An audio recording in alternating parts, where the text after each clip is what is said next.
আসসালামু আলাইকুম ভিউয়ার্স। এই মুহূর্তে আমাদের কাছে একটি নোট 9s ফোন এসেছে। ফোনটি এসেছে কুতুবছড়ি থেকে। তো ফোনটির প্রবলেম হচ্ছে মোবাইলটা এই মুহূর্তে চালু আছে কিন্তু ব্লু স্ক্রিন আসতেছে। তো মোবাইলে দেখা যাচ্ছে কি বোঝা যাচ্ছে না, কিন্তু এখানে দেখা যাচ্ছে ব্লু স্ক্রিন আসছে। ফোনটি কিন্তু চালু আছে, ঠিক আছে, ডিসপ্লেটা ব্লু, কিন্তু ডিসপ্লেটা ওকে আছে দেখছি, কিন্তু ওইটা দিয়েও হচ্ছে না। কিন্তু চার্জিং এম্পিয়ার দেখতেছে হচ্ছে একদম বুক চার্জ হচ্ছে। তো চার্জিং এম্পিয়ারটাও আপনাদেরকে দেখাই। চার্জিং এম্পিয়ার ঠিকঠাক নিচ্ছে, তো ফোনটাও মোটামুটি চালু আছে। তো এই মুহূর্তে এই ফোনটি আপনাদের মাঝে ফিক্স করে দেখাবো, চলুন ভিডিওর সাথে থাকুন। তো ফোনটি খোলার আগে আপনাদেরকে একটা কথা বলে রাখি। তো আপনারা যদি চান যে কুতুবছড়ি থেকে, কাউখালী থেকে, রানিয়ার থেকে, রাউজান থেকে আমাদের কাছে ফোন পাঠানোর জন্য, তো আপনারা পাঠাইতে পারেন, কোনো সমস্যা নাই। কিন্তু ফ্রেশ বুট গুলা পাঠানোর চেষ্টা করবেন।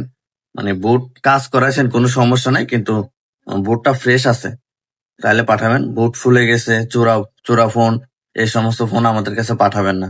আমরা এই সমস্ত ফোনের কাজ করে থাকি না। আর বুট ফুলে গেলে ওগুলো আসলে কাজ করা বেশি ক্রিটিক্যাল হয়ে যায় বুট চেঞ্জ করা ছাড়া। আর এখন যে আইআর সিস্টেমটা চালু হয়েছে, ওইটার কারণে বুট চেঞ্জ করতে চাইলেও আমরা বুট চেঞ্জ করে দিতে পারবো না। তো এ হচ্ছে মানে কথা। তো এখন এই ফোনটা আমরা ডিসেম্বল করে ফেলেছি। তো এখন আমরা এখানে মিপি লাইন গুলা চেক দিব যে মিপি লাইনের কোনো সেক্টর প্রবলেম আছে কিনা, যার কারণে ব্লু স্ক্রিন আসতেছে।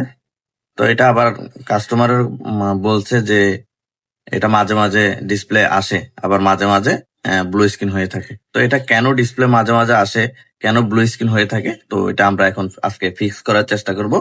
তো চলুন ভিডিওর সাথে থাকুন।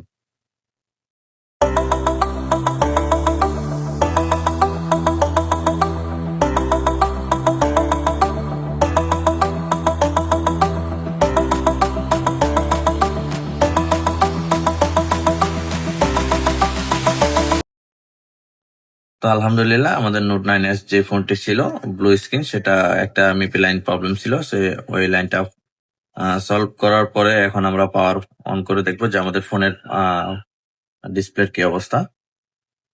তো আলহামদুলিল্লাহ দেখেন আমাদের এমআই লেখাটি চলে আসছে। তো আমরা এই সমস্ত ফোনের কাজ করে থাকি, আমাদের সাথে এই সমস্ত ফোনের কাজের জন্য যোগাযোগ করতে পারেন। তো ভিডিওটি শেয়ার করে সাবস্ক্রাইব করে পাশে থাকবেন এবং সবাইকে দেখার সুযোগ করে দিবেন। তো একটু অন হওয়ার জন্য অপেক্ষা করি, দেখি মানে আমাদের আর কোনো প্রবলেম আছে কিনা। তো ফোনটি অন হইতে হইতে আপনাদেরকে বলে রাখি যে আমাদের কাছে এখন থেকে আপনারা সকল প্রকার ডিসপ্লে, ব্যাটারি সবকিছু পেয়ে যাবেন। চায়না ডিসপ্লে, যেগুলো মনে করেন ওপ্পো, এমআই, ভিভো, এগুলো ফোনের display, original display, OLED display, IPS display, এবং আইফোনের একদম হাই ক্যাপাসিটি ব্যাটারি, আইফোনের নর্মাল ব্যাটারি, অরিজিনাল ব্যাটারি, সকল রকম ব্যাটারির জন্য আমাদের সাথে যোগাযোগ করতে পারেন। আমাদের কাছে সকল রকম অ্যান্ড্রয়েড ফোনের, আইফোনের, পিক্সেলের ডিসপ্লে রয়েছে। তো দেখেন আমাদের ফোনটি কমপ্লিট ভাবে কাজ করতেছে। তো আমরা এখন কাস্টমারকে ফোনটি আবার যে কুতুবছড়ির যে গাড়িটা আছে ওই গাড়িটা তুলে দিব। আসসালামু আলাইকুম।